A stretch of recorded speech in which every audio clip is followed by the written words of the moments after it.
नमस्कार, सगरमाथा टेलिभिजनको प्रस्तुति एसटिभी च्याटमा यहाँलाई स्वागत छ। म सुनिल दाहाल। करको दायरा हेरफेर पछाडि बजेटमा बेइमानी भयो भन्ने विषय निकै नै तरङ्गित भयो र संसदीय छानबिन समिति गठन भयो। संसदीय छानबिन समितिको प्रतिवेदन पनि आयो, तर तै चुप मै चुप खालको। एम अधिकारीको चर्चा थियो। एम अधिकारी को हुन्? राष्ट्र बैंकका गभर्नर हुन् कि या अरू कुनै पात्र? यो विषय पेचिलो बनेको समयमा यो संसदीय छानबिन समिति बन्यो, तर विषय यसरी मोडियो कि तै चुप मै चुप, सत्ता पक्ष र प्रमुख प्रतिपक्ष। मुलुक फेरि भू राजनीतिक फन्दामा पर्न सक्ने खालको अवस्था सिर्जना भएको छ।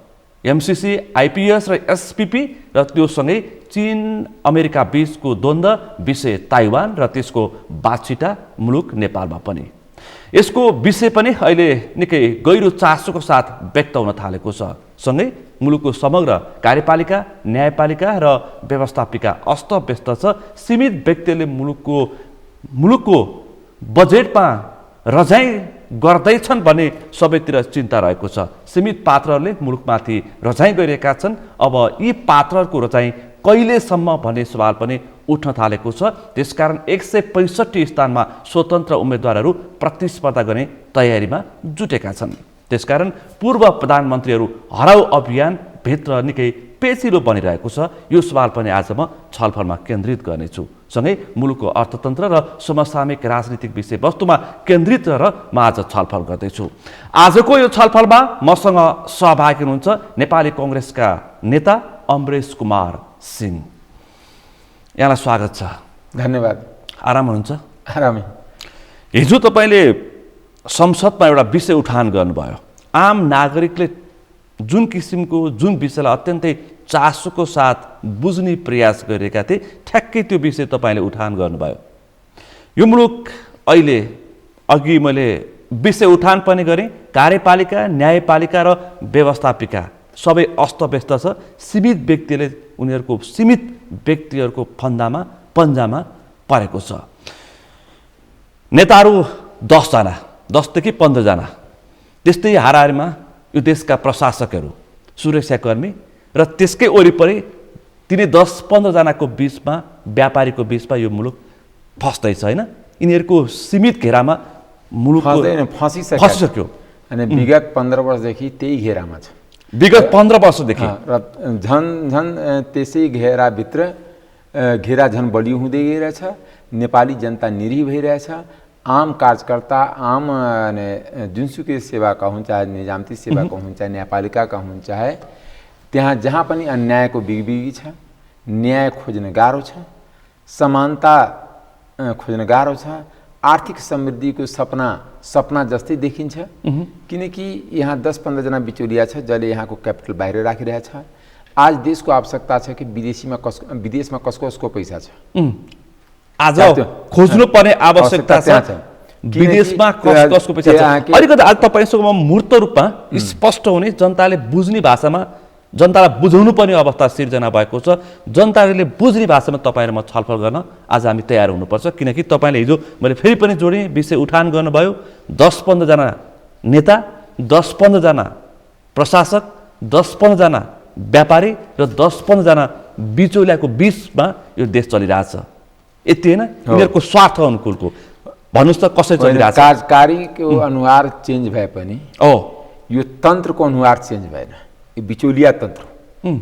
बिचौलिया तन्त्र के भने चाहे अदालतको बिचौलिया हुन्, चाहे कार्यकारी का बिचौलिया हुन्, चाहे व्यापारी का बिचौलिया हुन्, चाहे संसद का बिचौलिया हुन्, यो आम रूपले यो बिचौलिया तन्त्रमा यो नेपालको अहिले सङ्घीय लोकतान्त्रिक गणतन्त्र कन्भर्ट भइसकेको छ। त्यसको परिणाम के भएछ भने जतातिर व्यथिति छ, कहीँ पनि आशाको किरण देखाइ पर्दैन कि यो सेक्टर राम्रो भइरहेछ। तपाईले देख्नुहुन्छ भने मान्छे बारम्बार भन्छ कि नेपालको अवस्था एकदम राम्रो छ, श्रीलङ्का जस्तै छैन। श्रीलङ्का एक दिनमा श्रीलङ्का बनेको होइन। श्रीलङ्का त्यहाँको एलटिटी मुभमेन्ट, तमिल मुभमेन्ट हुँदाखेरि, त्यहाँ जनै हुँदाखेरि श्रीलङ्काको आर्थिक स्थिति जति खराब थिएन जति केही पनि नहुँदाखेरि पिसफुल श्रीलङ्काको स्थिति आर्थिक रूपले टाट पल्ट्यो। कसको कारण टाट पल्ट्यो? त्यहाँको एकजना परिवारको भ्रष्टाचारको कारण। त्यसकारण यहाँको सीमित 10-15 जना नेताको भ्रष्टाचारको कारणले यो देश टाट पल्टिँदैछ।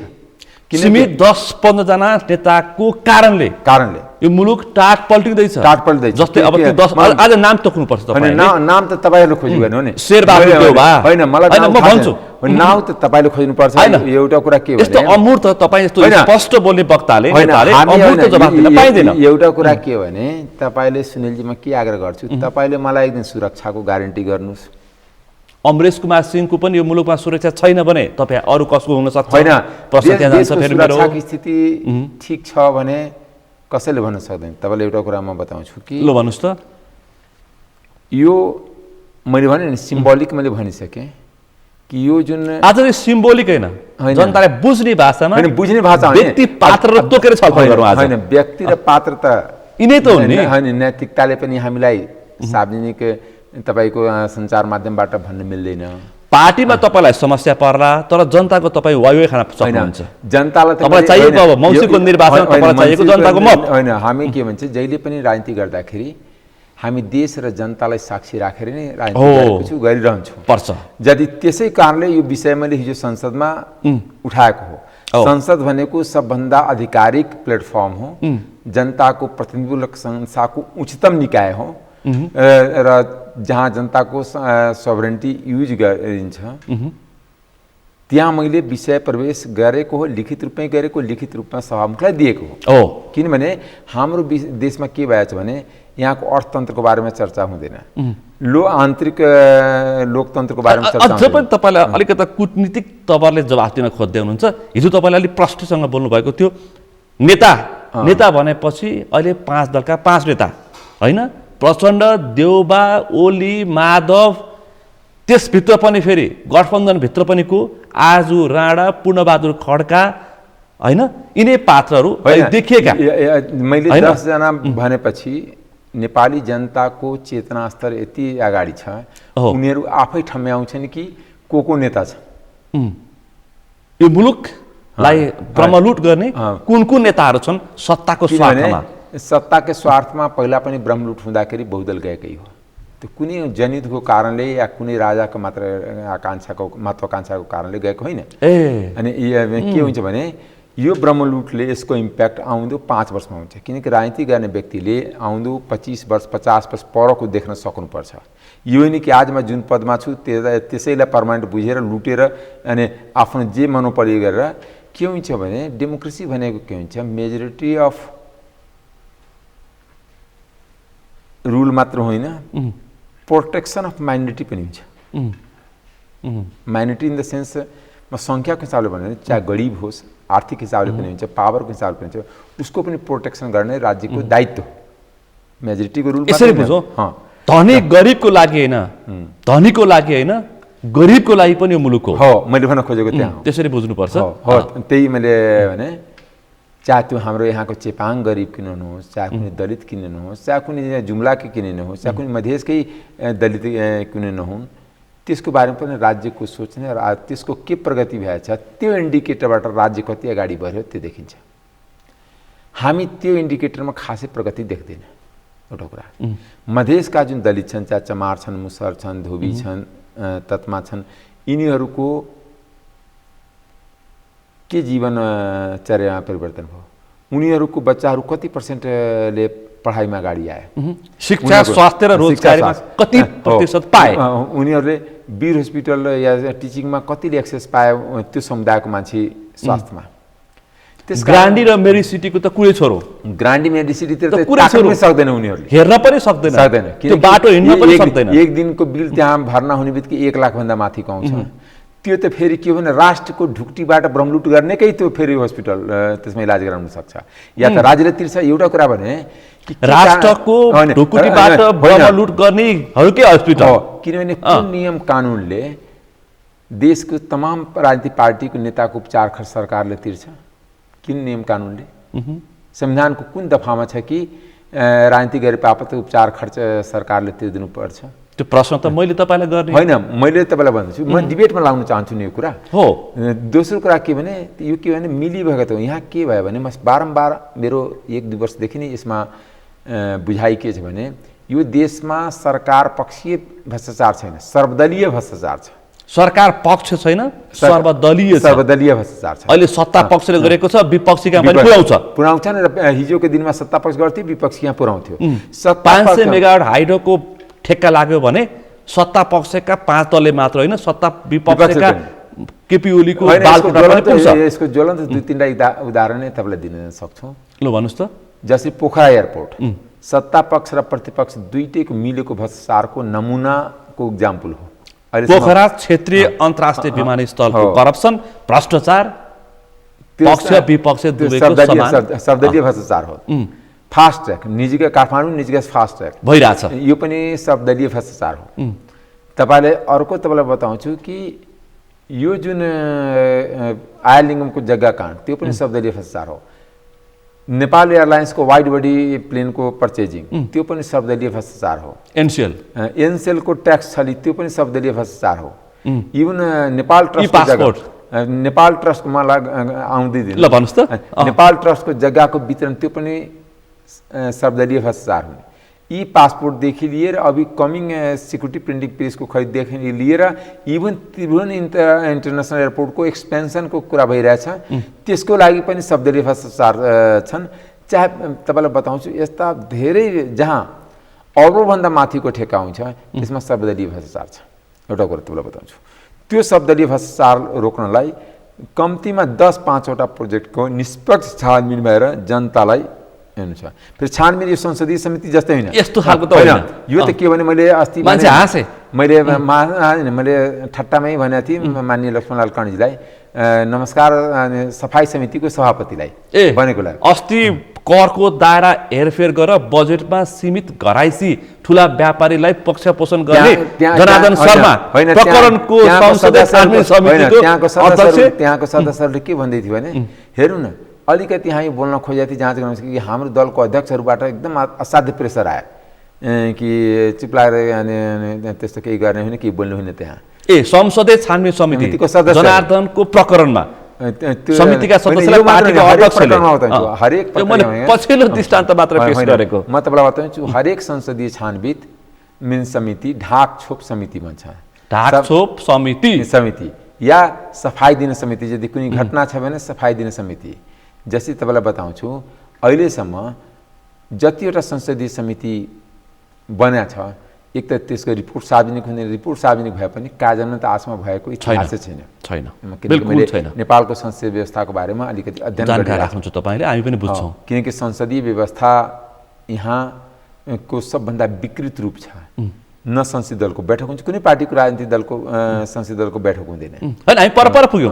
म तपाईँलाई अझै ओरे ल्याउँछु। यो संस्थागत बिचौलिया भ्रष्टाचारहरू जस्तो कि अहिले राजनीतिमा हामीले कुरा उठान गऱ्यौँ। अब प्रशासनमा हिजो मात्रै एकजना उपसचिव, पर्यटन मन्त्रालयको उपसचिव 16 लाख घुससहित पक्राउ परे काठमाडौँको म्यारिट होटलसँगै नक्सालमा। होइन तपाईँलाई एउटा बडा बिचरा एकजना 16 लाख गाडीमा थियो, 6.5 लाख उसको हातमा थियो। एउटा दृष्टान्त मात्रै हो यो पनि, कहाँनिर सेटिङ मिलेर पुत्त निक्ल्यो। होइन त्यही त, त्यसमा त के भने एउटा कुरा के भने मैले अख्तियारको बारम्बार प्रमुखहरूलाई म राज्य व्यवस्था सुधार समिति भनेको छु कि आजसम्म खास गरी बहुदल आएपछि यति हाई भोल्युममा भ्रष्टाचार भएछ। पहिला पनि भ्रष्टाचार हुन्थ्यो तर लो भोल्युममा हुन्थ्यो। त्यो बेला के हुन्छ इकोनोमीको साइज सानो थियो। केक सानो भएपछि त थोरै काटेर खान्छ नि, केक ठुलो भएपछि त अलिक धेरै काटेर खान्छ नि। अहिले के भन्छ जति हाम्रो खरबमा बजेट गयो, आजको दिनमा मोटामोटी 17-18 खरबको बजेट हुन्छ। त्यो बजेटको साइज बढेपछि भ्रष्टाचारको साइज पनि त्यही लेभलमा बढ्दै गएछ। हिजो करोडमा हुन्थ्यो, अहिले अरबमा। अहिले अरबको भ्रष्टाचार हुन्छ। अरबको भ्रष्टाचार सामान्य मानिन्छ। सामान्य हो। पहिला लाखको भ्रष्टाचार नै 46 सालमा ठुलो मान्थ्यो, पञ्चायत कालमा ठुलो मानिन्थ्यो। अस्ति करको दायरामा 350 करोडको फेरबदलले हो त अरबमा मैले भने नि 350 करोड भनेको 3.5 अरब। 3 अर्ब 3.5 अरब। तपाईँलाई बताउँछु आजको दिनमा अरबौँको भ्रष्टाचार छ र भ्रष्टाचारलाई ढाकछोप गर्ने एउटा संस्था हामी कसलाई बनाएको छु? अख्तियारलाई बनाएको छु। अर्को संस्था हामी के बनाएको छु? न्यायपालिकालाई बनाएको छु। कुनै पनि प्रधान न्यायाधीश अर्को पनि छ एउटा सम्पत्ति शुद्धिकरण छ, व्यापारीहरूको सम्पत्ति शुद्धिकरण गर्ने मात्रै काम गर्छ। होइन, शुद्धिकरण व्यापारी सरकारमा बसेको मान्छेको लागि व्यापारीहरूलाई तर्साउँदै पैसा जम्मा गर्ने कलेक्सनको ठाउँ, त्यसलाई नाउँ नबिगाडिदिनु। लुपमा बसेको कसैको अलिक कमै चासो हुने अख्तियार भन्दा त्यो बसेको सम्पत्ति शुद्धिकरणमा आम जनताको खासै पहुँच र सरोकार हुँदैन। तर के हुन्छ भने जति देशका ठुला व्यापारी छन् त्यो सबैको फाइल त्यहाँ छ, सबैको केही न केही अनुसन्धानको क्रममा छ। तर अनुसन्धान आसमा 1200 एउटा फाइल छ ठुला व्यापारीको। हो, त 1200 फाइल छ। त 1200मा नभए पनि कम्तीमा 100 जना व्यापारीलाई बाट चन्दा कलेक्सनको लागि त्यो निकाय बनाइएको छ जो सरकारमा बस्छ, जसको नीति चाहे भनेपछि एक शट उठायो भने 100 करोड हो। किनभने सम्पत्ति शुद्धिकरणमा चन्दा उठाउने आर्थिक लेनदेनको निकायको नियन्त्रण गरेर प्रभाव प्रयोग गरेर पैसा उठाउनु छ। किनकि त्यसपछि त्यो कलेक्सन सेन्टर जो फाइनेन्सियल टास्क फोर्स छ इन्टरनेसनल अर्गनाइजेसन, त्यो फाइनेन्सियल टास्क फोर्स जहिले पनि नेपालको मनी लन्ड्रिङमाथि सम्पत्ति शुद्धिकरणमाथि प्रश्न उठाइराखेको हुन्छ। किनकि उनीहरूले के भन्छ भने सालमा 10 जनालाई पनि मुद्दा फाइनेन्सियल डिसिप्लिन जसले मानेन त्यसको बारेमा मुद्दा चलेको यहाँ इतिहास छैन। के हुन्छ भने जब मुद्दा चल्छ त्योभन्दा पहिले त्यो कर्मचारीले त्यहाँ डिजी हुन्छ, सहसचिव लेभलको, त्यो सम्बन्धित व्यापारीलाई भन्छ कि गएर माथि मिलाइहाल, किनकि त्यहाँ पोलिटिकल कन्सेन्ट नभएर, किनकि भ्रष्टाचार रोक्नलाई पोलिटिकल विल पावर यति कमजोर छ कि बुझ्छ कि भ्रष्टाचार रोक्यो भने बरु यसैमा बस्ती गङ्गामा नहायो भने झन् हाम्रो पनि कल्याण हुन्छ, हाम्रो 5 पुस्ताको लागि पनि कल्याण हुन्छ। त्यस कारणले र जो राजनीतिज्ञ छ त्यो आफ्नो छोराछोरी नातागोता सबैलाई भ्रष्टाचार र बिचौलियाको ट्रेनिङ दिलाउँछ विभिन्न व्यापारी घरानाबाट, विभिन्न बिचौलियाबाट। तपाईँलाई बताउँछु, प्रश्न बताउँछु, तपाईँहरूले खोजीको विषय हुनुपर्छ। को सिङ्गापुर जान्छ, को दुबई जान्छ र के व्यापारको कमिसनको कुरा गर्नलाई र पैसा आजको दिनमा के भएछ भने मैले किन भनेको छु कि विदेशको पैसा नेपालमा आउनुपर्छ भने जति ठुला कमिसनको ट्रान्जेक्सन भएछ सबै बाहिर भएछ, कुनै दुबईमा भएछ, कुनै जापानमा भएछ, कुनै सिङ्गापुरमा भएछ, हामीसँग छ त्यो प्रमाण छ, तपाईँसँग छ, न त्यतिकै बोल्दैन। तपाईँ एउटा कांग्रेसको माननीय, त्यस कारणले एउटा जिम्मेवारी लिएर एउटा जनताको प्रतिनिधित्व गरेपछि जनतालाई कुनै पनि आवेग र आवेशको कुरा भन्नु हुँदैन, तर यथार्थ कुराको सूचना लुकाउनु पनि हुँदैन। हो, त्यो अर्को अपराध हो। किनकि मेरो भनेपछि ठुला खालको आर्थिक लेनादेनाको डिल चाहिँ नेपालमा हुँदैन। Dubai, Malaysia, Japan, Singapore, Bangkok, Hong Kong, China यस्तोमा हुन्छ र ट्रान्जेक्सन पनि उतै हुन्छ। किनकि त्यो व्यापारीको जोइन्ट भेन्चर होस् चाहे त्यो पैसाको स्रोत पनि उतै हुन्छ। त्यसकारण त ठुला व्यापारी, ठुला नेता, ठुला कर्मचारी बेला बेलामा बाहिर जानुको कारण त्यो हुन्छ। र इभन व्यापारी ठुल्ठुला नेताको छोराछोरी उसको आफन्तहरू बाहिर जाँदाखेरि त्यसको उनीमाथि नजर राख्न राज्यको आवश्यकता थियो। अब नेताका छोराछोरीलाई पनि राज्यले निगरानीमा राख्नै पर्छ नि। नेताको छोराछोरीले कमिसन लिन्छ त्यसलाई राख्नु पर्यो। अस्ति आयो त होइन, अस्ति आयो त प्रधानमन्त्रीको छोरोदेखि अर्थमन्त्रीको ज्वाइँ समेतको नाम आयो। त्यस कारण तपाईँलाई म बताउँछु कि एक त त्यो बिचौलिया तन्त्र, किनकि त्यो कमजोर करीलाई उसको पारिवारिक सूत्रलाई समातेर जुन तरिकाले डरलाग्दो भ्रष्टाचार पावर र पैसाको एक ठाउँमा एकुमुलेसन भइरहेछ, जसरी पार्टीहरू खास गरेर नेपाली कांग्रेस के भन्छ व्यापारीको पार्टीको व्यापारीकरण भएछ कि व्यापारीकरणको राजनीतिकरण भएछ बुझ्न सकेको छैन। कांग्रेस त राजनीतिक व्यापारी मैले बताउनु ल भन्नुस् त, तपाईँ कांग्रेसभित्र बुझेको मान्छे। कांग्रेसभित्र बुझेको मान्छे के भने कांग्रेसको 10 जना अनुहार हेर्नुहोस् जो आजको पार्टी सभापति या प्रधानमन्त्रीजीसँग नजिक छ। होइन, नाम त तपाईँले बताउनु न। त्यो व्यापारी ब्याकग्राउन्डको हुन् कि राजनीतिक ब्याकग्राउन्डको हुन्। बीपीको सिद्धान्त निष्ठा र समाजवाद बुझेर कांग्रेस आएको हुन्छ कि आर्थिक लाभको लागि या पदको लागि आएको हुन्? यो प्रश्नहरू बडा अहम प्रश्न छ। आर्थिक लाभ र पदको लागि बीपीको सिद्धान्तको आज कुरै नगरौँ यहाँ। आज अरू कुरा हुन्छ तपाईँसँग। म त्यो आर्थिक कांग्रेस र बीपीको सिद्धान्तको कुरा गर्न थाल्यो भने फेरि मान्छेहरू हाँस्छन्, व्यङ्ग्य गर्छन्, ठट्टा गर्छन्। होइन, अहिले पनि कांग्रेसमा यस्तो दुःख पाउने साथीहरू छन् र सिद्धान्त निष्ठामा अरू नै साथी छन्। त्यो तपाईँहरूको यो सिल्भर स्क्रिनमा देखिँदैन। यो तपाईँको टेलिभिजन स्क्रिनमा देखिँदैनन्। तर ठ्याक्कै अहिले पनि ऊ निष्ठामै बसेका छन्। आफ्नो पनि सिद्धान्तमा अरिएका छन्, दुःख पाएका छन्, ऊ किनारा लागेका छन्, तर बिपीको सिद्धान्त र निष्ठा छोडेका छैन, छोड्नु पनि हुँदैन। तेस्रो कुरा तपाईँलाई बताउँछु, आजको दिनमा यो बिचौलिया तन्त्रले के ठान्छ भने सबैलाई धक्का दिएर समाप्त गर्छु। हामीसँग नै प्रहरी छ, हामीसँग नै प्रशासन छ, हामीसँग सम्पत्ति शुद्धिकरण छ, हामीसँग न्यायपालिका छ, न्याय पनि दिन्न। आजको दौरमा के हुन्छ भने बार बार यो नेता र प्रधान न्यायाधीशको या कामु प्रधान न्यायाधीशको भेट हुने, बार्गेनिङ हुने छताछुल भइसकेका छ। हामी कस्ता संविधानको के हाम्रो 72 को संविधान यही कल्पना गरेका थियो छैन? प्रश्न उठाउने तपाईँहरूले त डिबेट यसमा महिनौ चलाउनु पर्थ्यो कि के कारणले सार्वजनिक प्रेस कन्फरेन्स गरेर प्रधान न्यायाधीशहरू भन्नुपर्छ कि हामी भेटेका थिएन, भेटेका छ भने किन भेट्यो? म त यतिसम्म भन्छु कि बालुवाटारमा रहेको प्रधान न्यायाधीशको निवास र प्रधानमन्त्रीको निवास पनि सँगै हुँदैन, किनकि त्यसको गेट भित्रबाट वारपारमा छ। त्यति एकदम तपाईँको कुरासँग म सहमत छु। जस्तै तपाईँलाई बताउँछु कि अहिले पनि कामु प्रधान न्यायाधीश कन्फर्म हुनको लागि गठबन्धन दलका नेताको जे कुरा पनि मान्ने, अदालतको जम्मै मान मर्यादा समाप्त गर्ने, एउटा पनि भ्रष्टाचारको सुशीला कार्की या खिलराज रेग्मी प्रधान न्यायाधीश हुँदाखेरि त्यो बाहेक कुनै टेनियरमा भ्रष्टाचार सम्बन्धी मुद्दा फैसला भइरहेको छैन, जम्मैले पन्छाउने काम गरेछ। आजको दिनमा सैकौँ भ्रष्टाचारको मुद्दा छ जो अख्तियारले अनुसन्धान गरेर विशेष अदालतबाट निर्णय भएर गएछ, तर 20-20 वर्षदेखि मरेको छ। किन? त्यहाँ पनि सेटिङ छ। अहिले एउटा नेपालमा फेमस वर्ड छ सेटिङ। आम नागरिकले थाहा पाइसक्यो। होइन, बिचौलिया र सेटिङबाट यो देश चलिरहेछ, यो तन्त्र चलिरहेछ। त्यसकारणले यो तन्त्र, त्यसको मतियार नेता, कर्मचारी, न्यायाधीश, पुलिस प्रशासन होइन, र सीमित व्यापारी होइन। त्यसमा एउटा वर्ड अगाडि थप्दिउँ, सिधै नेता कर्मचारी, भ्रष्ट नेता, भ्रष्ट कर्मचारी, भ्रष्ट कर्मचारी, बिचौलिया भइहाल्यो, भ्रष्ट न्यायाधीश हो, भ्रष्ट पुलिस प्रशासन हो। किनभने आजको दिनमा पुलिस प्रशासन थिलो भइसक्यो, किनकि त्यहाँ कसैको रात दिन तल्लो लेभलमा राजीनामाको प्रकरण आइरहेको छ, हजारौँको सङ्ख्यामा त्यहाँबाट राजीनामा आएको छ। किनभने त्यहाँ कसैको ठेगान छैन, कुन मान्छेको प्रमोसन हुन्छ, कुन मान्छे कति नम्बरमा जान्छ। यो के भयो भने यो अहिलेको तन्त्रले, अहिलेको मोनोपोली तन्त्र हो। हामी राजनीतिक कर्मी के बुझ्नुपर्छ भने हामी संविधान र कानुनको माथत रहेर यो देशको व्यवस्थापन गर्ने हो, चाहे यहाँको आर्थिक स्रोतको व्यवस्थापन गर्ने को, चाहे यहाँको जलस्रोतको व्यवस्थापन या कानुनको व्यवस्थापन होस्, चाहे हरेक कुरा।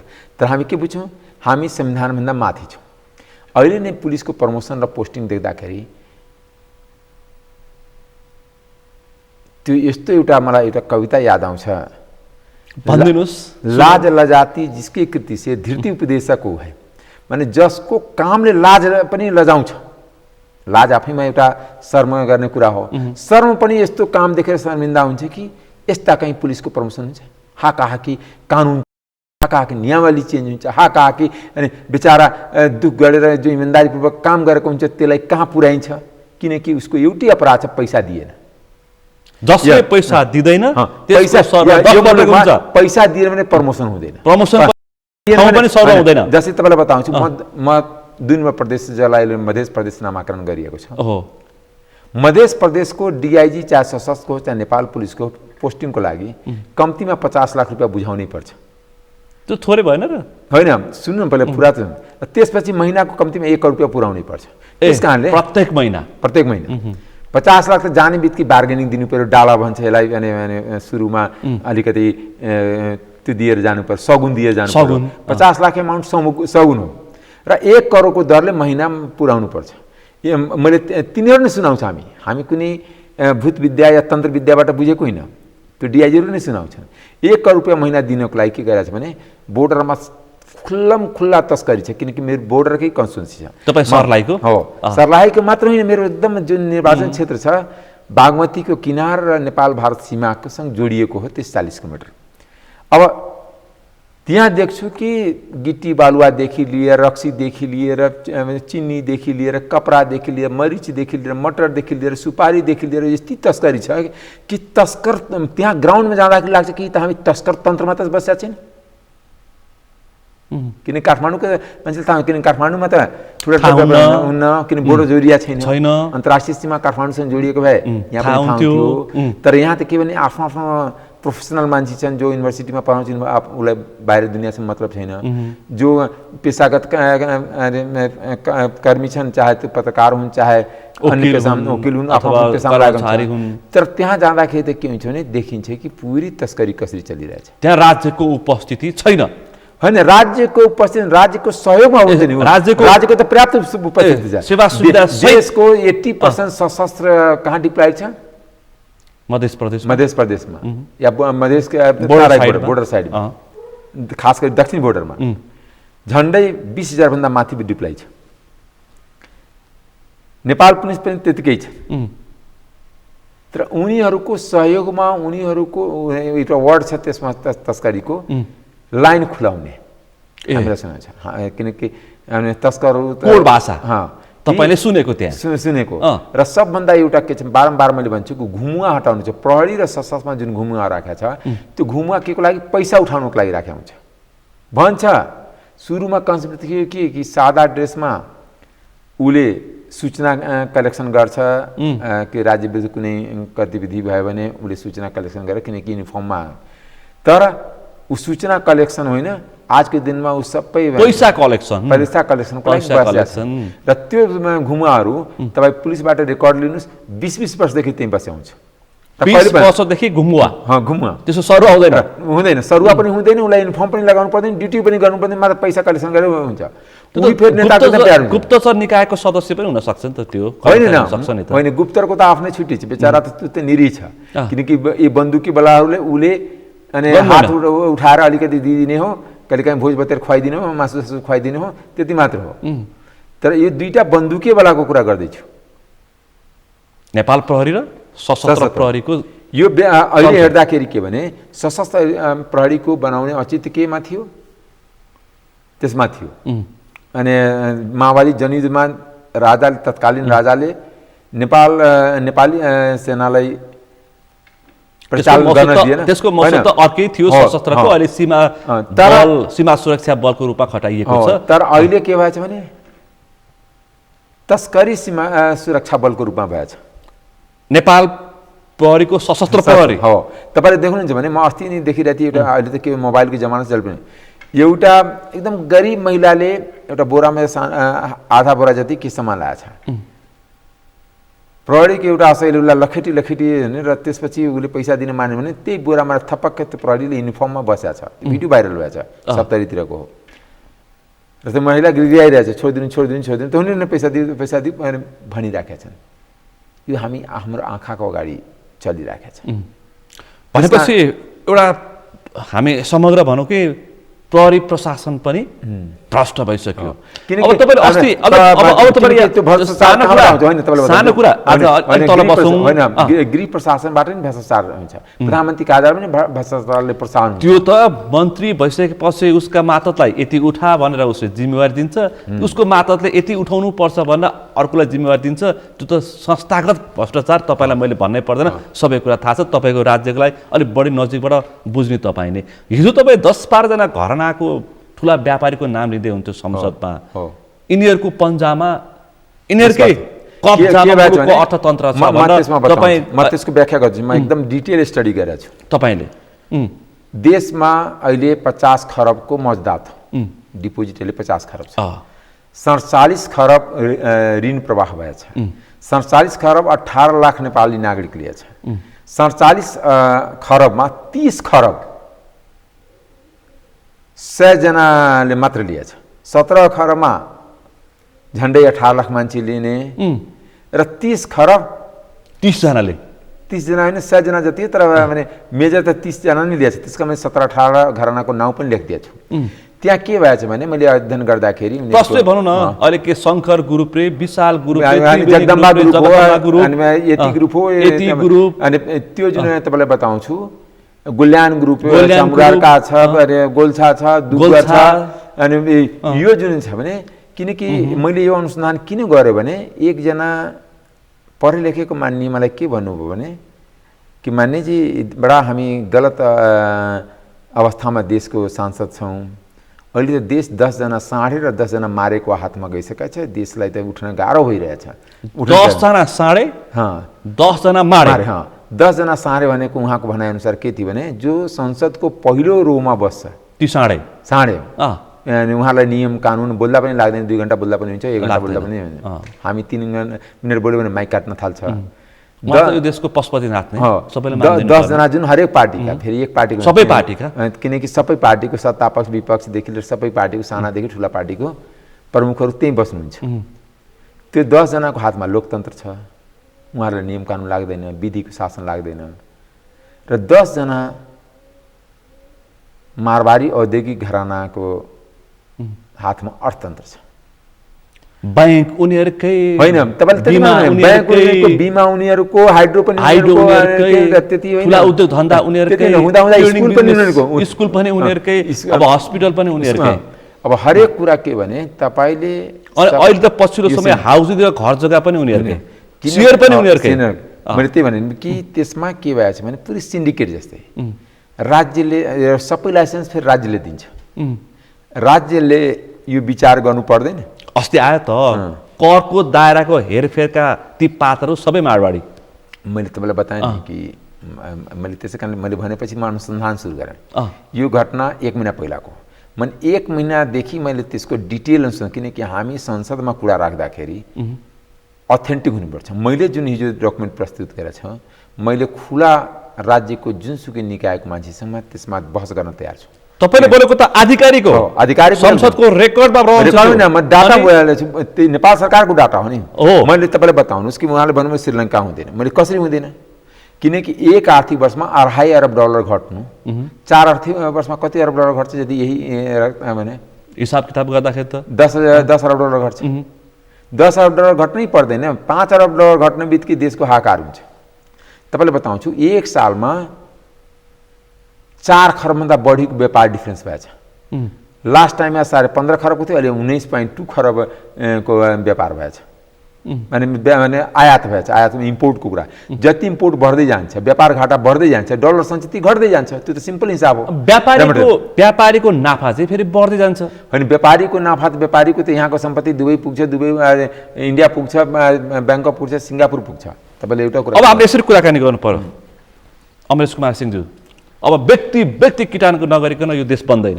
अब हामीले के भने मैले विषय उठान गरिरहेको छु।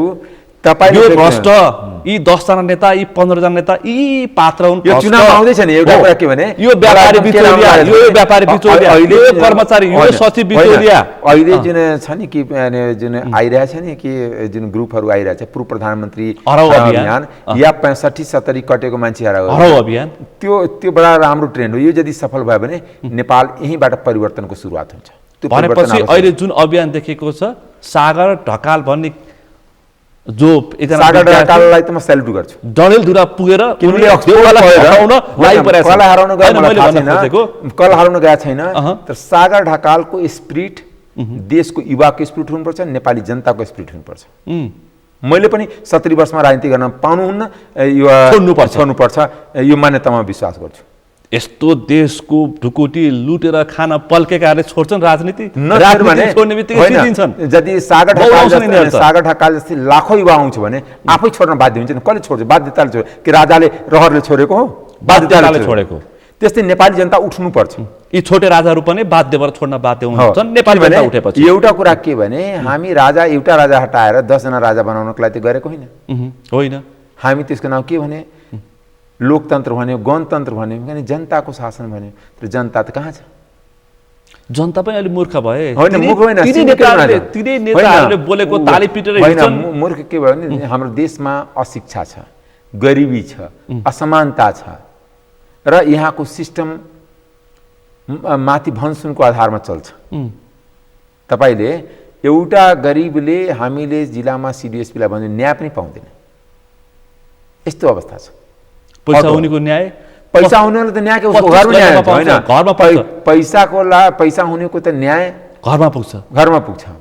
अहिले भर्खर मैले पढ्दै थिएँ एउटा फिलोसफरको बाटोमा आउँदाखेरि, यो न्याय कस्तोको लागि भने न्याय भनेको सिस्टम भनेको माकुरोको जाल हो।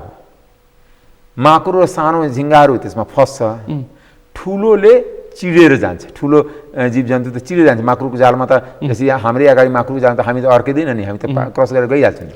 या बाघ ठुलो जीवाणु क्रस गर्छ, साना धनीहरूलाई जस्तै अस्तिको चिफ जस्टिस इन्डियाको चिफ जस्टिस सुप्रिम कोर्टको चिफ जस्टिस के भनेको थियो भने गरिबको लागि अब न्यायमा पहुँच छैन, गरिबहरूको लागि अब न्यायमा पहुँच छैन। नेपालको सन्दर्भमा र त्यति होइन, र धनीहरूको लागि न्याय त उसको घर दैलोमा आइपुग्छ, यो अवस्था छ।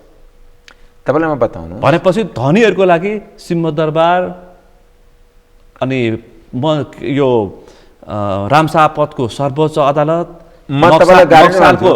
प्रधानमन्त्री ठुला घरानाको घरमा जाँदैन, किन जान्छ उसको घरमा? खाना खान जान्छ, लिएर दिनको लागि जान्छ। त्यही त भने यानी के नाता छ उसको? केही पनि छैन। एउटा कुरा भने के हुन्छ भने यो मन्त्रीहरू किन घर घर चाडी राखेको हुन्छ? पैसाको लागि।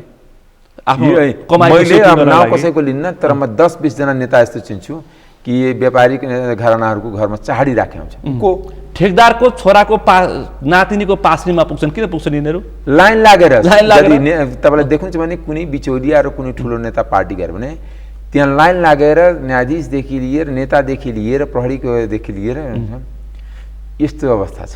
नाम सुन्दाखेरि पनि जिब्रो काट्नु पर्ने व्यक्तिको घरमा यो देशको पूर्व प्रधानमन्त्रीको खाना खाएको फोटो त्यो बिचौलियाले हाल्छ सामाजिक सञ्जालमा। त्यही त भन्नु, त्यसै कारण त्यो सामाजिक सञ्जालमा उसको पहिचान कसरी स्थापित हुन्छ? त्यो आफ्नो पहिचान र प्रभाव स्थापित गर्नको लागि यिनीहरूलाई खाना खुवाउँछ। त्यस कारणले राजनीति भनेको सदाचार हो, राजनीति भनेको निष्ठा हो, राजनीति भनेको मुलुक र जनताप्रतिको जवाबदेहिता हो। राजनीति भनेको अहिलेको सत्ता गठबन्धनको सेटिङ हो। सत्ता गठबन्धन भनेको सिन्डिकेट हो, राजनीतिक सिन्डिकेट हो। जसरी हामी अहिले पनि कतिपय ठाउँमा छ, बसमा सिन्डिकेट छ, अरू छ, यो सिन्डिकेट हो। यो 5 दलीय गठबन्धन होइन, यो 5 दलीय सिन्डिकेट हो। यो सिन्डिकेटले नेपालको राजनीतिलाई राम्रो गर्दैन, व्यक्तिलाई फाइदा गर्ला, तर लोकतन्त्रलाई फाइदा गर्दैन। समग्र लोकतन्त्र यसबाट आहत भइरहेछ। तपाईँले यति बोल्नुभयो, तपाईँलाई मङ्सिरको निर्वाचनमा चुनाव लड्नु छ, अस्ति महाधिवेशन प्रतिनिधि पनि हराइदिए, फेरि पनि निर्वाचन राजनीतिमा हार जित हुन्छ। एउटा कुरा के आफ्नो अमरेश सिंहले खाना पाएन, अमरेश सिंहले पाएन, चुनाव पनि हार्यो, मङ्सिरमा के हो अब अमरेश सिंह एउटा कुरा जनता भन्छन् अहिले एकैछिनपछि, अहिले हामी छलफल गरिरहेछौँ नि, एकैछिनपछि कमेन्ट गर्छन् होइन एउटा अमरेश सिंहले पैसा पनि पाउन छोडेछ, अमरेश सिंहको अब टिकट पनि कन्फर्म छैन क्यारे। टिकट होइन, मैले नपाएर कसले टिकट पाउँछ? मैले लगातार जितिरहेछु, के आधारमा मलाई पार्टी टिकट नदिने तिमीलाई बताइदिनु न। शेखरको मान्छे के होइन, एउटा कुरा के भने मैले भन्न खोजेको नेता भन्दा अहिले मैले भन्न खोजेँ तपाईँ हामी यसरी छलफल गऱ्यो भने एक थरीहरूले एउटा बिललाई भिराइदिइहाल्छन्। होइन, त्यो त उनीहरूको छुट, बोल्न छुट छ, लोकतन्त्र हो। तर हामी कसैको बोल्ने आधारमा हामी आफ्नो दिशा परिवर्तन गर्दैन। खैर भनेपछि यो सिन्डिकेट हो, प्रचण्ड माधव देउबाको सिन्डिकेट होइन। कसको मलाई थाहा छैन, यिनै पात्र त हो नि अहिले सत्ता गठबन्धनमा। किनभने एउटा कुरा के भने मुलुक यसरी चल्दैन। चल्छ कसरी? होइन, चलिरहेछ, यो चलिरहेछ, दुर्घटनातिर चलिरहेछ नि।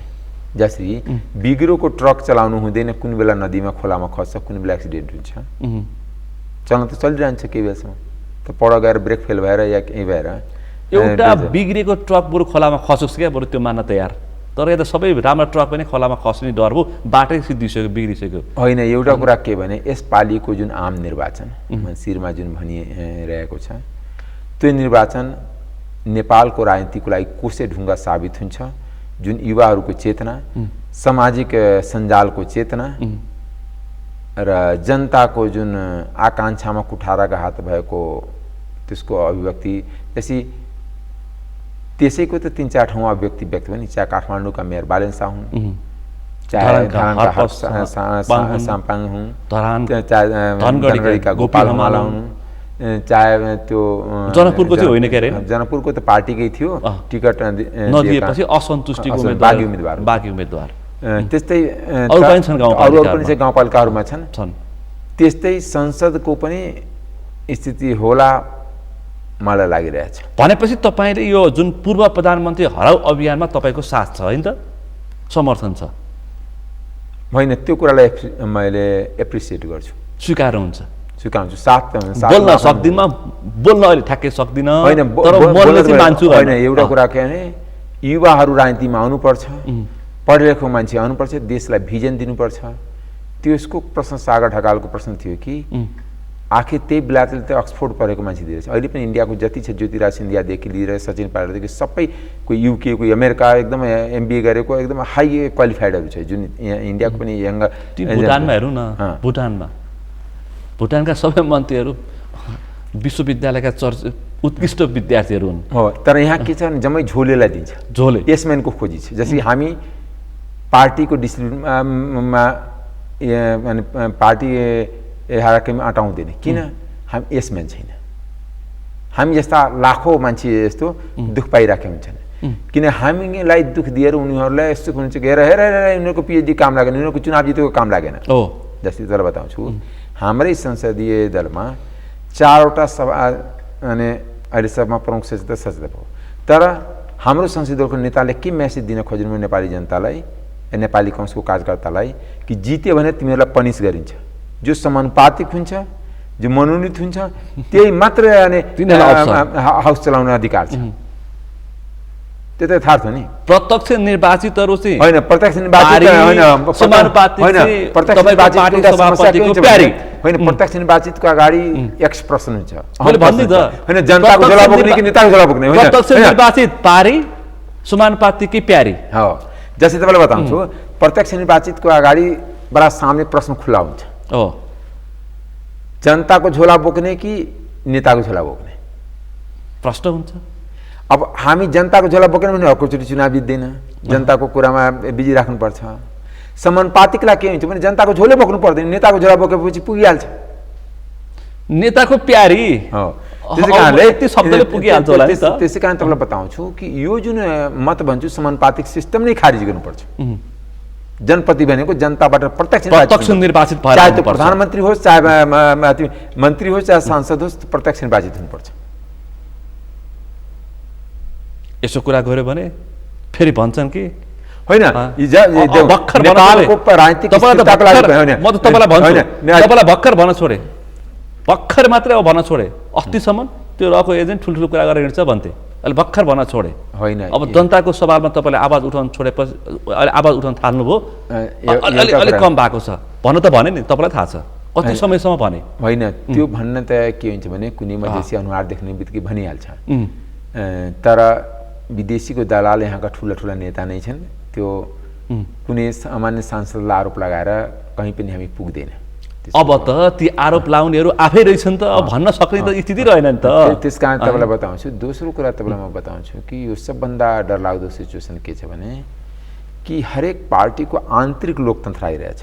देशको राजनीतिक दलको आन्तरिक लोकतन्त्र आएपछि देशको समग्र लोकतन्त्र बलियो हुन्छ, यो कल्पनै नगरे हुन्छ। कसैले सेतो सर्ट लगाएर कोइलाको खानीमा गयो भने उसको सेतो सर्टमा केही दागे नलागेर बाहिर निस्किन्छ, यो कल्पना नगरे हुन्छ। त्यस्तै यहाँको राजनीतिक दलमा सुधारको आवश्यकता छ, राजनीतिक नेतृत्वमा व्यापक सुधारको आवश्यकता छ, किनकि यहाँ देशले युवा नेतृत्व खोजिराखेको छ। भिजनरी नेतृत्व युवाले मात्र पुग्दैन। यति भन्छु कि मतलब पुस्तान्तरण हस्तान्तरण हुनैपर्छ। अहिलेको यो पुस्तालाई रियाल चुहाएर मुलुक चलाउने कुनै पनि हैसियत छैन। रियाल चुहाएर मुलुक चलाउने त्यो त जनताले अब जनताले निर्णय गर्ने बेलामा आइसकेको छ। मलाई लाग्छ कि नेपालको जनता समय समयमा सही निर्णय गर्दै आइरहेको छ। यसपालिको चुनावमा पनि सही निर्णय गर्छ, यो म आशा र विश्वास लिएको छु। अब हुने ज्योतिषले भनेको छ, देउबाको ज्योतिषले मङ्सिर 4 गते भनेको छ। के अरे यदि मङ्सिर 4 गते निर्वाचन भयो भने यी अहिले पात्रहरूलाई जनताले विस्थापित गर्छन्, अपेक्षा गरौँ। मलाई त्यस्तै लाग्छ। गगन थापा प्रधानमन्त्री हुन्छु भन्दैछन्। होइन, उहाँको बन्ने अवस्था आयो भने हामी उहाँलाई नै सहयोग गर्छौँ। अबको भावी प्रधानमन्त्री तपाईँले एजेन्डा, आधिकारिक एजेन्डा बनाएर जानु पर्यो नि त। अबको भावी प्रधानमन्त्री रियाल चुहाएर बस्ने देउबा होइन, चुनाव त घोषणा हुन दिउँ न। देउवाको ज्योतिष आज राणाको ज्योतिषले भनिसक्यो ज्योतिषलाई त त म चिन्दैन को ज्योतिष हो भने अब त्यो बारम्बार तपाईँहरूले नै उनीहरूलाई हाइलाइट बनाइदिनु त्यसो भए त उसैले किन कुनै सिस्टम राख्नुपर्छ न्यायपालिका व्यवस्थापिका सुरक्षा निकाय सबै त्यही ज्योतिषको हवाले गरिदियो हुन्छ अनि ती ज्योतिषले जे भन्छन् प्रधानमन्त्रीका दम्पतिहरू त्यही गर्दछन् अनि त्यो त प्रधानमन्त्रीको उहाँको अधिकार हो अनि प्रधानमन्त्री जे भने मुलुकमा त्यही हुन्छ त अनि त्यो त विकल्प छ त कार्यकारीले भनेको कुरा मान्नु पर्दैन मुलुकले त्यो भइरहेछ मलाई त लाग्दैन पढ्नुहोस् पत्र पत्रिका आइरहेछ होइन एउटा कुरा के हो भने ज्योतिष आफै स्वयंले बोलिसकेका छन् मङ्सिर 4 को निर्वाचन जो प्रधानमन्त्रीका खास ज्योतिष हुन् ठिक छ नि अब एउटा कुरा के हो भने त प्रधानमन्त्रीको छेउमा एउटा प्रधानमन्त्री कार्यालयमा ज्योतिषको पनि कुर्सी राखिदिए हुन्थ्यो नि मुलुक तपाईँहरू त्यो पार्टीको सांसद सल्लाह दिनुहोस् तपाईँलाई भन्छु नि मलाई त थाहा छैन हामी यति धेरै इन्फर्मेसन राख्ने सूचना राख्ने अमरेश कुमार सिंहलाई यति पनि थाहा छैन भने ज्योतिषले नै सबै चिज गर्ने हो भने ज्योतिषलाई त्यही प्रधानमन्त्रीको छेउमा हरेक प्रमुख निकाय छ नि चाहे प्रधान न्यायाधीशको छेउमा एउटा ज्योतिष राख्दैँ एउटा प्रधानमन्त्रीको छेउमा एउटा ज्योतिष राख्दैँ एउटा प्रधान सेनापतिको छेउमा ज्योतिष एउटा सभामुखको छेउमा पनि प्रत्येकका छन् कोही भैँसी पूजा गर्न धरान पुग्छन् कोही कहाँ पुग्छन् तर प्रत्येकका छन् भैँसी पूजा गरेर कहाँ पुग्यो तपाईँलाई बताउनु न तेस्रो पटक फेरि प्रधानमन्त्रीको लागि छु भनेर इच्छा व्यक्त गरिसक्नुभयो पुष्पकमल दाहाल प्रचण्डले फेरि पनि सक्रिय राजनीति आउँछु भनेर सुजता कोइरालाले भनिसक्नुभयो एउटा कुरा भैँसी पूजा गर्नेहरू दाहालजी इच्छा त तपाईँले पनि राख्न सक्नुहुन्छ इच्छा राख्न अपराध होइन नि इच्छा राख्न तर इच्छाको पुष्पकमल दाहाल प्रचण्डले राखेपछि त पुरा हुन्छ नि त भइरहेछ मलाई गाह्रै लाग्छ भइरहेछ त नि यो देशको 5-5 वटा प्रधानमन्त्री बनाउने पात्र हुन् हुन्छ बनाउने बेग्लै कुरा हो बनिने बेग्लै कुरा हो के उहाँको रहर छैन यसले बन्ने किन बन्नु भएन कसले रोक्यो अब मङ्सिरको निर्वाचन पछाडि थाई सरकारको होइन मङ्सिर निर्वाचनपछि कसले बनाइदिन्छ कङ्ग्रेसले देउवाले अहिले उहाँले बनाउनु भयो देउवाले उहाँलाई बनाउने पालै पालो मलाई त्यस्तो लाग्दैन पक्का हो पक्का म पनि एउटा काङ्ग्रेसी हो म तपाईँको सूचनालाई चाहिँ विश्वास गर्छु फेरि होइन कङ्ग्रेसको कार्यकर्ता भन्दा पनि होइन एउटा कुरा तपाईँ सूचनामा अलिक परिपक्व हुनुहुन्छ एउटा कुरा के भने तपाईँले अहिलेसम्म कुनै पनि सम्झौता देशको आन्तरिक जीवनमा जुन भएको छ पूर्णतः पालन भएकै छैन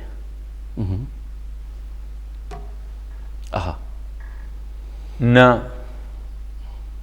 12 बुधेदेखि भएको सम्झौता पूर्णतः पालन भएछ न ओली र प्रचण्डजीको लिखित सम्झौता थियो जो पछि मिडियामा पनि यहाँ 4 बुधे कति थियो 25 महिना नेकपा सरकार हुँदाखेरि त्यो पनि भएन मौखिक सम्झौता एकताका त्यो सम्झौतामा त हामी नै बसेका थियौँ तपाईँलाई प्रष्टै बताइदिन्छु सुशील कोइराला र केपी ओलीको बिचमा भएको थियो त्यो पनि पालन भएन यहाँ कोही कसैको हरेक नेता हरेक राजनीतिक दल एक अर्कोलाई प्रयोग गरिरहेछ होइन सुन्नु न देउवा र प्रचण्डको चाहिँ मेल खाइरहेछ है पुरा भइरहेछ होइन एक लेभलसम्म मिल्छ किनकि उहाँ दुईटाको गठबन्धन आफ्नै पार्टीको जुन जसले लोकतन्त्रको माग गर्ने जसले रुल अफ ल विधिको शासनको माग गर्ने चाहे माओवादीभित्रको हुन् चाहे काङ्ग्रेसभित्रको हुन् त्यसलाई दबाउनको लागि गठबन्धन सीधा कुरा त आजको दिनमा के हो नेपालको राजनीतिक यथार्थ आफ्नो पार्टीको पोटेन्सियल मान्छेलाई आफ्नो पार्टीको सक्षम र जेन्युन नेतालाई दबाउनलाई माइनोरिटीमा पार्नलाई अर्को पार्टीको सँग दोस्ती गरेर गर्ने आज माओवादीमा नारायण काजीको अवस्था के छ तपाईँले नारायण काजीसँग एक दिन इन्टरभ्यू लिनु ओ त बोल्नै चाहनु भएको छैन 6 महिना भयो यो एमसीसी पास भइसकेपछि उहाँले कहीँ पनि सञ्चार माध्यममा बोल्न सक्नु भएको छैन तर उहाँको अवस्था जे छ दयनीय छ त्यही अवस्था हाम्रो पार्टीमा पनि शेखर कोइराला धनराज गुरुङ अमरेश सिंह चन्द्र भण्डारी मिनेन्द्र रिजाल कि मिनेन्द्र शेखरको ग्रुपको होइन तपाईँलाई बताउँछु कि हामी सबैजना असक्षम कि मिनेन्द्र रिजाल असक्षम छ होइन चन्द्र भण्डारी असक्षम छ असक्षम छ गगन थापा सक्षम छन् होइन देउवाले देख्नु पर्यो नि त पार्टी सभापति किनभने प्रश्न उठाउने मान्छे चाहिँदैन लोकतन्त्रको बारेमा कुरा गर्नु किनकि अहिले जुन भएछ नेताहरूको देवत्वकरण भएछ। राजनीतिमा जब देवत्वकरण हुन्छ त्यो राजनीति समाप्तितिर जान्छ, त्यो विनाश हो। नेतामाथि प्रश्न उठाउन ठाउँ भनेपछि देउवा प्रचण्ड ओलीहरूको यो विनाशको बाटोतर्फ उनीहरू उन्मुख छन्। कसको थाहा छैन, जसको देवत्वकरण भइरहेछ त देवत्वकरण धेरै लामो जाँदैन। एउटा कुरा के भने देवत्वकरणले एक समयको लागि उहाँहरूलाई राम्रो लागिरहेछ, तत्कालीन अवस्थामा उहाँहरूलाई कसैले छुन सक्दैन। जो छुए त्यो अपराधी हो, त्यसले सजाय पाउँछ। सजाय पाउन जेलमा त जाने भने दुःख पाउने, पार्टीमा दुःख पाउने, पार्टीमा काम जिम्मेवारी नपाउने, सरकारमा जिम्मेवारी नपाउने, यो पनि एउटा श्रृङ्खला सुरु हुन्छ। भनेपछि पार्टी अब भावी पार्टी सभापति अथवा प्रधानमन्त्री शेखर गगन मध्ये को त अब प्रधानमन्त्री को, अथवा शेखर पनि प्रधानमन्त्री अथवा एउटा कुरा के भने उहाँहरू सँगैसँगै हिँड्नुहुन्छ, सँगैसँगै आउँछ, त्यो समयले तय गर्छ कस्तो अवस्था छ, कस्तो वातावरण छ। सम्भावना के छ? हामी जनतालाई जनमतको सम्मान गर्छौँ। हामी नेपाली काङ्ग्रेसको कार्यकर्ता नेपालको जनताको जनमतलाई सम्मान गर्छौँ। म अन्तिममा छु। मुलुक त फस्दैछ अब यो भू राजनीतिक चपेटामा। तपाईँ अलिक त अन्तर्राष्ट्रिय कुरा बुझ्ने मान्छे, जानेको पढेको मान्छे है।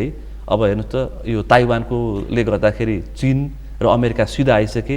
यो एमसिसी र आइपिएस अनि एसपिपीको नाममा हाम्रो छिमेकी मुलुकहरूमा अस्ति भर्खर चिनिया कम्युनिस्ट पार्टीका विदेश विभाग प्रमुख फर्के लगत्तै फेरि अमेरिकी विदेश सहायक मन्त्री आए।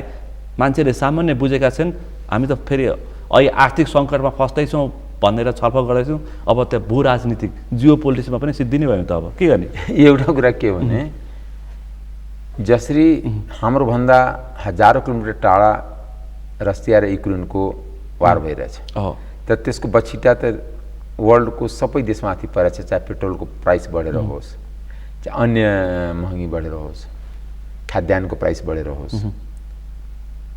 त्यस्तै चीन र अमेरिकाको जति तनाव हुन्छ त्यसको प्रभावमा स्वाभाविक रूपले नेपालमा पर्दै जान्छ र प्रभाव भनेको सकारात्मक नकारात्मक प्रभाव बढ्दै जान्छ। किनभने कुनै पनि देशको ठुला शक्तिको बिचमा द्वन्द्व हुने वर्ल्डको इकोसिस्टमलाई नै ठिक होइन। यो त सैद्धान्तिक कुरा होइन। त सुन्नु न, मैले भन्न खोजेँ यो देशका यो हाम्रो देशको असंलग्न परराष्ट्रनीतिमा संलग्न परराष्ट्रनीति बनाउने पात्रको कुरा गर्दैछु म। तपाईँलाई बताउँछु कि नन एलाइनबाट हामीलाई दायाँमा जाने छुट छैन। हाम्रो गइसकेका छौँ है फेरि युक्रेन गइरहेछ त दुःख पाउँछु नि। एउटा कुरा के भने यदि हामी गयो भने दुःख पाउँछु। अस्ति युक्रेनको पक्षमा अमेरिकन पक्षमा हाम्रो प्रधानमन्त्री उभिएको है फेरि। होइन, अब के गर्ने ताइवानको पक्षमा? होइन, यसको ढिलो चाँडो प्रभाव हाम्रो देशमा पर्छ। एउटा कुरा तपाईँलाई बताउँछु, हामी आफ्नो देशको हितको संरक्षण सम्वर्धन कसरी गर्ने? हामी इक्वि डिस्टेन्स भनेर अथवा नन एलाइन भनेर हामी कसरी आफ्नो देशको आर्थिक समृद्धि र राजनीतिक पोलिटिकल स्टेबिलिटीतिर अगाडि कसरी बढ्ने, त्यो अहिलेको नेतृत्वको आवश्यकता। त्यो त हामी गइसक्यौँ। अस्ट्रेलियामा भएको सैन्य गठबन्धनमा नेपालका प्रधान सेनापतिले भाग लिएर फर्किँदैछन्। होइन, नेपालको भू राजनीतिक अवस्था कुनै पनि सैन्य गठबन्धनमा जान गइसक्यौँ। यदि गयो भने गल्ती हो। अस्ति युक्रेनको पक्षमा उभिएको अमेरिका अब ताइवानको पक्षमा के गर्ने भने फेरि हामी कसैको पक्षमा उभिनु पर्दैन। नेपालको राजनीतिक दलका नेता, नेपालका सरकार, नेपाली जनताको पक्षमा उभिनुपर्छ, कसै विदेशीको पक्षमा हुनुपर्छ। भू राजनीतिक चपेटाको पेचिलो अवस्थामा छौँ। हाम्रो पन्जाबबाट उम्किसक्यो। हाम्रो बारेमा चीन र अमेरिका भारत बोलिरहेछन्। होइन, व्यक्तिगत स्वार्थले मुलुकको परराष्ट्र नीति गाइडेड हुँदैन। चीन र अमेरिका नेपालको भूभागको नेपालको प्रोजेक्टको बारेमा चिन्ता व्यक्त गरिरहेका छन्, वाक युद्ध गरिरहेका छन्। नेपालमा छड्के आँखा नला ठिक पार्छौ भन्छ चीन। होइन, यसको लागि अधिकार नेपाल छिमेकी हुने बित्तिकै हामी नेपालको परराष्ट्र नीतिको लागि सर्वदलीय बैठक गरेर सर्वदलीय सर्वपक्षीय, मेरो वर्डलाई ध्यान दिनु, सर्वपक्षीय भेला गरेर एउटा कमन पोइन्ट खोजेर हामी अगाडि बढ्नुपर्छ। कुनै एउटा नेताको लहलैले, किनकि दुनियाँमा यस्तै धेरै मुलुक छ, एउटा नेताको लहलेमा, सद्दाम हुसैनको लहलेमा इराक समाप्त हो। बुझुन् देउवा प्रचण्डले, ओलीले पनि बुझुन्। किनकि एउटा व्यक्तिको लहलैमा दुनियाँको धेरै मुलुक बर्बाद भएको, यहाँको जनता, त्यो देश धेरै दुःख पाएको इतिहास हाम्रो सामने छ। फेरि पनि भने बुझुन् युक्रेनको पक्षमा उभिन् देउवाले पनि चिनिया पक्षको चिनिया कम्युनिस्ट पार्टीको प्रशिक्षण लिने प्रचण्डले पनि बुझुन् ओलीले पनि बुझुन्। किनभने हामी नेपाली जनतासँग प्रशिक्षण लिउँ न, नेपाली जनतालाई के चाहिन्छ? सी जिनपिङ विचारधारासँग प्रशिक्षण लिएर के हुन्छ? प्रशिक्षण त नेपाली जनताले दिन्छ नि कि ए नेताजीहरू हामीलाई स्वास्थ्य चाहिन्छ, शिक्षा चाहिन्छ, सडक चाहिन्छ, प्रशिक्षण त त्यसको लिनुपर्छ। प्रशिक्षण नेपाली नेताले नेपाली जनतासँग लिनु, नेपालको बुद्धिजीवीसँग लिनु। यस्तो यो कुरा गर्यो भने होइन, अमरेश कुमार सिंहले पनि धेरै सिद्धान्तको के आदर्श गफ गरेर भन्छन् फेरि। होइन, आदर्श भन्छन् फेरि तिनीहरूले। एउटा कुरा के भने जनतालाई हामी मलेसिया, कतार, सौदी पुर्याएर नेपालको समृद्धिको कुरा गर्छौँ, नेपाली जनताको हितको कुरा गर्छौँ, त्यो आफैमा एउटा हास्यास्पद कुरा हो। रेमिट्यान्सबाट आएको डलरले बजेट बनाउने मुलुकको तपाईँ हामी नागरिक, तपाईँ सांसद, म पत्रकार होइन। जुन दिन रेमिट्यान्स बन्द भयो त्यसपछि के हुने? श्रीलङ्का हुने यिनीहरूले भने हुन्छ, भइहाल्छ नि।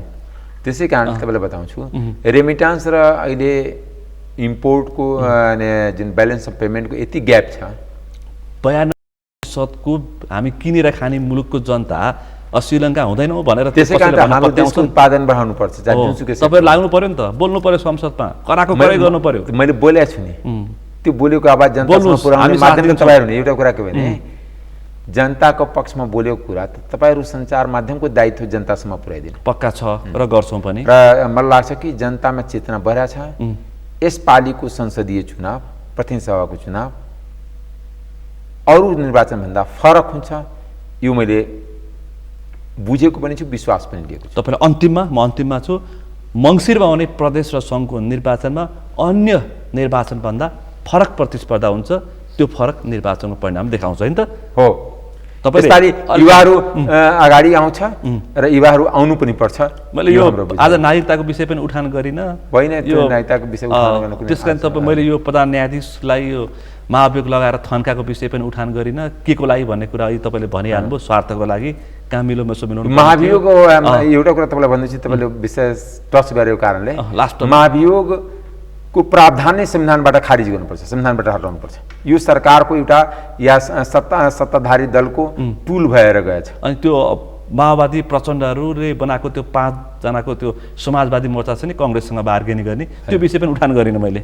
होइन, त्यो त सिन्डिकेट हुने। तपाईँ सिन्डिकेट भन्ने बित्तिकै थप छलफल गर्न मैले आवश्यक ठानिनँ। सिन्डिकेटको प्रभाव के हुन्छ त्यो भइहाल्छ। स्वार्थको लागि बनेको समूह भनेपछि सकिहाल्यो। हस् त, अत्यन्तै महत्त्वपूर्ण विषयवस्तुमा, समसामयिक विषयवस्तुमा, तर अत्यन्तै गहन विषयवस्तुमा तपाईँले सरल तरिकाले जनताले बुझ्ने भाषामा बोलिदिनु भयो, बोलिरहनु होला।